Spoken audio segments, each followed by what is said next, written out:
Ikinokumpirma pa ng Department of Migrant Workers or DMW ang ulat ng 3 sa 21 Pilipinong crew member ng MV Eternity Sea ang nasawi sa pag-atake ng Houthi rebels. Ayon kay DMW Undersecretary Bernard Olalia, hindi pa kumpirmado ang ulat ng 3 sa 13 Pilipinong seafarer na nawala ay pumanaw na at naniniwala silang buhay pa ang mga ito.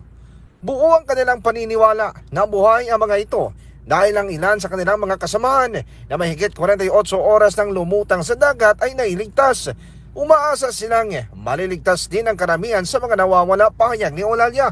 Dagdag pa niya, kakausapin pa nila ang 8 sa mga seafarer na nailigtas upang matukoy ang eksaktong bilang ng mga nasawi sa nasabing pag-atake. Ayon pa sa opisyal, nakikipag-ugnayan na sila sa Department of Foreign Affairs at Department of National Defense kaugnay ng nagpapatuloy na search and rescue operation. At mga ka-K5, habang patuloy ang operasyon sa paghahanap at pagsagip, umaasa ang pamalaan at mga kaanak na muli nila makapiling ng ligtas ang mga marino.